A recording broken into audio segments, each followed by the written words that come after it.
بسم اللہ الرحمن الرحیم۔ تجزیہ و تعارف، آغا خانی اور بہری اسماعیلی فرقے۔ مضمون انصر رضا صاحب، واقف زندگی، کینیڈا۔ قرآن مجید سے ہمیں معلوم ہوتا ہے اور تاریخ مذاہب سے بھی اس کی تصدیق ہوتی ہے کہ اللہ تعالیٰ کی طرف سے علم اور بینات یعنی روشن دلائل آنے کے بعد مرور زمانہ کے ساتھ ایک ہی مذہب کے پیروکار آپس میں اختلاف اور بعض اوقات بغاوت کرتے اور فرقوں میں بٹ جاتے ہیں۔ تفرقہ کا یہ عمل اس وقت تیز تر ہو جاتا ہے جب عقائد میں اختلاف کے ساتھ ساتھ حصول اقتدار کی کشمکش بھی شامل ہو جاتی ہے۔ اہل تشیع کے ساتھ بھی کچھ ایسا ہی ہوا، کیونکہ سنیوں کے برعکس ان کے ہاں زیادہ تر اختلاف و افتراق فروعی عقائد کی بجائے اقتدار اور جانشینی کی بنیاد پر ہوتا رہا ہے۔ اگرچہ اہل تشیع بہت سی فرقوں میں تقسیم ہو چکے ہیں، لیکن زیر نظر مضمون میں ان کے دو بڑے فرقوں نظاری یعنی جنہیں عام طور پر آغا خانی کہا جاتا ہے، اور مستعلی طیبی جو بہرا کے نام سے مشہور ہیں، کا مختصر تجزیہ و تعارف پیش کرنے کی کوشش کی گئی ہے۔ اس مضمون کی تیاری میں اسماعیلی مورخ فرہاد دفتری کی کتاب دا اسماعیلیز جو کہ اسماعیلی جماعت کی طرف سے شائع کی گئی ہے، اور ڈاکٹر زاہد علی کی کتاب ہمارے اسماعیلی مذہب کا نظام اور اس کی حقیقت سمیت چند دیگر کتب و رسائل سے مدد لی گئی ہے۔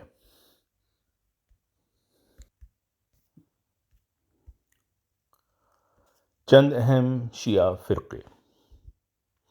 سب سے پہلے یہ جاننا چاہیے کہ آغا خانی اور بہرا اثنا عشری فرقہ کی طرح شیعہ ہیں جن کا عقیدہ ہے کہ حضرت محمد صلی اللہ علیہ وسلم پر رسالت النبوت کے اختتام کے بعد سلسلہ امامت، جو کہ ان کے اصول دین میں شامل ہے، کا آغاز ہوا۔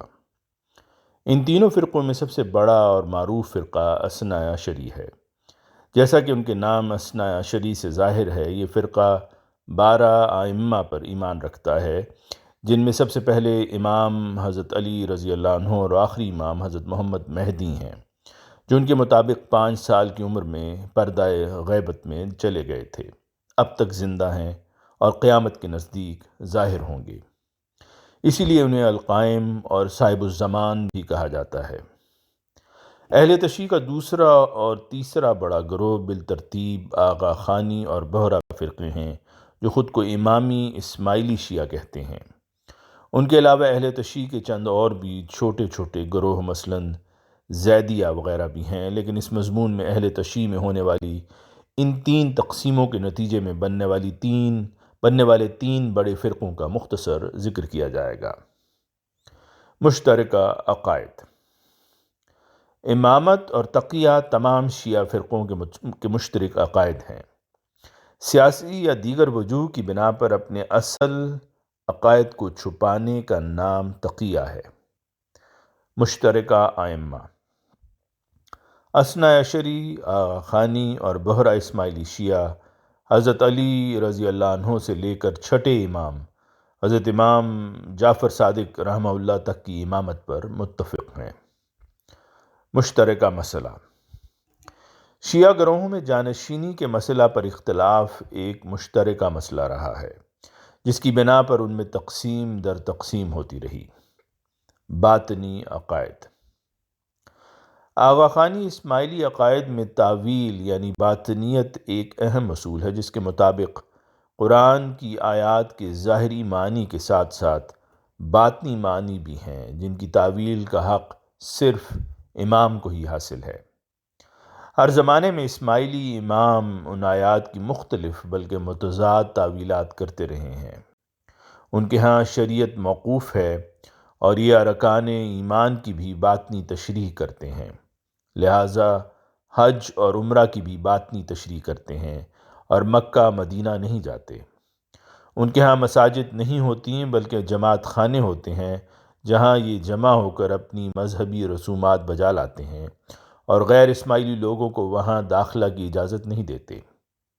ایک طویل عرصہ تک بہری لوگ بھی ظاہری اعمال کی ادائیگی نہیں کرتے تھے۔ اگرچہ ابھی بھی یہ باطنیت پر ایمان رکھتے ہیں، لیکن ان کے سابقہ داعی مطلق محمد برہان الدین صاحب نے انہیں شریعت پر عمل کرتے ہوئے ظاہری اعمال یعنی نماز، روزہ، حج وغیرہ بجا لانے حکم دیا تھا۔ خاکسار نے خود حج اور عمرہ کے دوران انہیں مکہ مدینہ میں دیکھا ہے۔ مضمون نگار مکرم انصر رضا صاحب کہتے ہیں ان کے ہاں جماعت خانوں کے ساتھ ساتھ مساجد بھی تعمیر کی جاتی ہیں۔ ان کی فقہ قاضی النعمان کی کتاب دعائم الاسلام پر مبنی ہے۔ تقسیم در تقسیم۔ اب ان کے ہاں تقسیم در تقسیم کی بات کرتے ہیں۔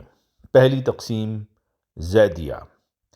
چوتھے امام علی بن حسین المعروف زین العابدین رحمہ اللہ کے بیٹے زید نے اپنے بھائی محمد الباقر کے مقابل پر دعوی امامت کیا، لیکن شیعوں کی اکثریت نے محمد الباقر کو ہی اپنا 5واں امام تسلیم کیا۔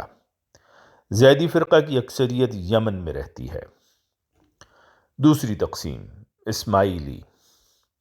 شیعوں کے چھٹے امام حضرت جعفر صادق رحمہ اللہ نے اپنے بیٹے اسماعیل کو اپنے بعد امام نامزد کیا تھا، لیکن اسماعیل اپنے والد کی زندگی میں ہی فوت ہو گئے۔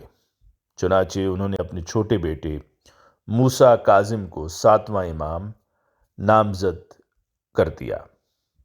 اثنا عشری فرقہ موسیٰ کاظم اور ان کے بعد 5 مزید ائمہ پر ایمان رکھتا ہے۔ حضرت جعفر صادق رحمہ اللہ کے 3 دیگر بیٹوں نے بھی اپنے والد کی جانشینی کا دعویٰ کیا، لیکن وہ ناکام رہے اور شیعوں کی اکثریت نے موسیٰ کاظم کو اپنا 7واں امام مان لیا۔ ایک دوسرے گروہ نے یہ دعویٰ کیا کہ چونکہ امامت اسماعیل کو دی جا چکی تھی، اس لیے اب سلسلہ امامت انہی کی اولاد میں چلے گا۔ چنانچہ انہوں نے اسماعیل کے بیٹے محمد کو اپنا امام قرار دے دیا۔ یہ لوگ اسماعیل کی نسبت سے اسماعیلی کہلائے۔ حضرت جعفر صادق کی وفات کے بعد محمد بن اسماعیل مدینہ چھوڑ کر چلے گئے اور روپوشی کی زندگی گزارنے لگے، اسی لیے انہیں المختوم بھی کہا جاتا ہے۔ اسماعیلی مورخ فرحاد دفتری کے مطابق محمد بن اسماعیل کے بعد 150 سال تک ابتدائی اسماعیلی تحریک کے متعلق معلومات انتہائی حد تک نامعلوم ہیں، اور محمد بن اسماعیل کے بعد نہ تو ان کی اولاد میں سے کسی کا نام ملتا ہے اور نہ ہی ان کے کسی بھی فرزند کے دعوی امامت کا کوئی سراغ ملتا ہے۔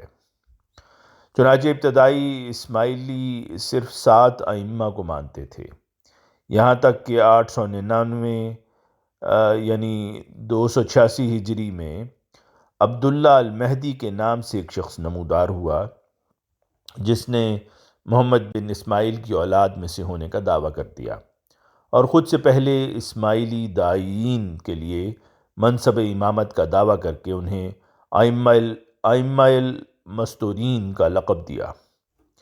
اس شخص نے نہایت تیزی سے اسماعیلی دعوت پھیلانی شروع کر دی اور بالآخر مصر اور دیگر ملحقہ علاقوں میں اپنی حکومت قائم کرنے میں کامیاب ہو گیا، جسے اس نے فاطمی خلافت کا نام دیا۔ چنانچہ عبداللہ المہدی پہلا فاطمی خلیفہ مانا جاتا ہے۔ تیسری تقسیم قرامطہ۔ ہمدان قرمط ایک اسماعیلی داعی تھا۔ اس نے عبداللہ المہدی کے دعوی امامت کو رد کر دیا اور فاطمی خلافت سے خود کو علیحدہ کر کے اپنا ایک الگ سے جنگجو گروہ بنا لیا، جو اس کے نام کی مناسبت سے قرامطہ کہلایا۔ ان کے مطابق محمد بن اسماعیل آخری امام تھے۔ اس گروہ نے اسلامی دنیا میں خوب خون ریزی اور قتل و غارت کی، یہاں تک کہ 930 عیسوی میں کعبہ پر حملہ کر کے حجر اسود اکھاڑ کر لے گئے، جسے بعد میں عباسی خلیفہ نے انہیں بھاری رقم ادا کر کے واپس لیا۔ چوتھی تقسیم نظاری۔ اسماعیلی گروہ میں چوتھی تقسیم اس وقت ہوئی جب 7ویں فاطمی خلیفہ المستنصر باللہ کی وفات پر اس کی جانشینی کے متعلق اس کے 2 بیٹوں نزار اور احمد المستعلی کے درمیان اختلاف ہوا۔ نزار کو امام ماننے والے نزاری کہلاتے ہیں، جنہیں اب آغا خانی کے نام سے جانا جاتا ہے اور جن کی امامت کا سلسلہ تاحال جاری ہے۔ ان کے موجودہ سربراہ کریم آغا خان چہارم 49ویں امام ہیں، جنہیں ان کے دادا سر سلطان محمد شاہ آغا خان سوم نے 1957 میں ان کے والد پرنس علی خان اور چچا پرنس صدر الدین کی بجائے امام مقرر کیا۔ اس وقت ان کی عمر محض 20 برس تھی۔ اسماعیلی انہیں مولانا حاضر امام کہہ کر پکارتے ہیں۔ ایک اہم نظاری اسماعیلی تاریخی شخصیت۔ حسن صباح ایک اسماعیلی دائی اور نظار کا حمایتی تھا۔ نظار کے قید کیے جانے اور وفات کے بعد اس نے قلعہ الموت سے اسماعیلی دعوت کا کام جاری رکھا اور ایک گروہ تیار کیا جس کے متعلق مشہور ہے کہ یہ لوگ حشیش استعمال کرتے تھے اور اس کے زیر اثر انہیں جو بھی کام کہا جاتا تھا اسے اپنی جان فدا کرتے ہوئے بھی پورا کرتے تھے۔ اس لیے انہیں فدائیین اور حشیشین بھی کہا جاتا ہے۔ کچھ لوگوں کا خیال ہے کہ انگریزی لفظ اسیسن حشیشین سے ہی نکلا ہے۔ ان لوگوں نے بہت سے سرکردہ اور بزرگ سنی علماء کو قتل کیا۔ مستعلی المستنصر باللہ کے بیٹے احمد المستعلی کو ماننے والے بہرا کہلاتے ہیں۔ لفظ بہرا کی وجہ تسمیہ یہ ہے کہ یہ لوگ تجارت پیشہ ہیں اور ان کی اکثریت گجرات بھارت میں مقیم ہیں۔ گجراتی زبان میں تاجر کو بہرا کہا جاتا ہے، لہٰذا انہیں بہرا کہا جانے لگا۔ 22ویں امام اور آخری فاطمی خلیفہ ابو القاسم طیب کے بعد، جس کی نسبت سے بہرا لوگ خود کو مستعلی، طیبی، اسماعیلی شیعہ کہتے ہیں، دور ستر یعنی پوشیدگی کا دور شروع ہو گیا، اور اب اس گروہ کے سربراہ کو امام کی بجائے دائی مطلق کہا جاتا ہے، جس کے لیے فاطمی یا علوی ہونا ضروری نہیں ہے۔ یہ واضح نہیں ہے کہ ابو القاسم طیب بھی دیگر چند شیعہ ائمہ کی طرح پردہ غیبت میں ہے یا امامت ان کی نسل میں جاری ہے، کیونکہ بہرا لوگ اپنے عقائد کے بارے میں کھل کر بات نہیں کرتے۔ ان کے نزدیک دائی مطلق کے علاوہ کوئی بھی بہرا اپنے زمانے کے امام کا نام اور مقام نہیں جانتا۔ 5ویں تقسیم، دروز۔ فاطمی خلفاء میں ایک اور تقسیم اس وقت ہوئی جب 16ویں امام اور چھٹے فاطمی خلیفہ الحاکم کے متعلق الوہی منصب کا دعویٰ کیا گیا۔ ان کے متعلق بھی یہی مانا جاتا ہے کہ وہ غائب ہیں اور دوبارہ ظاہر ہوں گے۔ ان کے ماننے والے دروز کہلاتے ہیں۔ چھٹی تقسیم، داؤدی بہرا۔ مستعلی اسماعیلی فرقہ کے آخری امام ابو القاسم طیب کی غیبت کے بعد اس گروہ کی سربراہی دائی مطلق کے ذریعہ ہوتی ہے۔ اس سربراہی پر بھی اختلافات پیدا ہوتے رہے، نتیجتاً یہ فرقہ داؤدی، سلیمانی اور علوی گروہوں میں تقسیم ہو گیا۔ اس وقت داؤدی فرقہ اکثریت میں ہے، جس کے موجودہ سربراہ مفضل سیف الدین صاحب ہیں۔ اس فرقہ کے زیادہ تر لوگ بھارت کے شہر سورت، بمبئی اور گجرات وغیرہ اور کراچی پاکستان میں رہتے ہیں۔ منقطع سلسلہ نسب۔ بہرا اور آغا خانی اسماعیلیوں کا دعویٰ ہے کہ ان کے امام، چاہے وہ غائب ہوں یا موجودہ حاضر امام کریم شاہ الحسینی آغا خان، براہ راست نبی اکرم صلی اللہ علیہ وسلم کی آل میں سے ہیں، جبکہ فرحات دفتری کی مہولہ بالا کتاب کے مطابق یہ سلسلہ نسب 2 جگہ سے منقطع ہے۔ پہلا، اس وقت جب محمد بن اسماعیل کی روپوشی کے 150 سال بعد ایک شخص عبداللہ المہدی نے ان کی اولاد ہونے کا دعویٰ کیا، جسے تاریخی طور پر غلط سمجھا جاتا ہے۔ دوسرا غیر مستند دعویٰ بھی اسی کتاب میں مذکور ہے۔ فرحات دفتری لکھتے ہیں کہ نزار کو اس کے بھائی نے قید کر دیا، جس کے بعد اس کا کچھ پتہ نہیں چلا کہ وہ کہاں گیا۔ اس کے ایک حامی دائی حسن صباح نے قلعہ الموت میں نزار کو امام قرار دیتے ہوئے اس کے نام پر اسماعیلی دعوت کو جاری کیا۔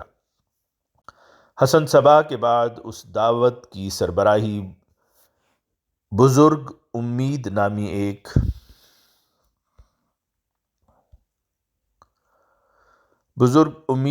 شخص کو ملی۔ الموت کے تیسرے سربراہ محمد بن بزرگ امید کی 575 عیسوی یا لگ بھگ 1162 ہجری میں وفات تک، یعنی 70 سال تک، اسماعیلیوں کی کسی امام تک کوئی رسائی نہیں تھی، اور نہ ہی یہ معلوم ہوتا ہے کہ نزار نے اپنے کسی بیٹے کو اپنا جانشین اور اپنے بعد امام مقرر کیا۔ محمد بن بزرگ امید کے بیٹے حسن نے، جسے اسماعیلی تاریخ میں اس کے اصل نام کی بجائے اعلیٰ ذکرہ السلام کے لقب سے پکارا جاتا ہے، یہ دعویٰ کیا کہ وہ اصل میں نزار بن المستنصر باللہ کی اولاد میں سے ہے اور امام ہے۔ چنانچہ اسماعیلی سرکاری اور مستند تاریخ کے مطابق موجودہ حاضر امام کریم آغا خان کا یہ دعویٰ محل نظر ٹھہرتا ہے کہ ان کا سلسلہ نسب براہ راست نبی اکرم صلی اللہ علیہ وسلم سے ملتا ہے۔ آواز: مرزا عمران احسن۔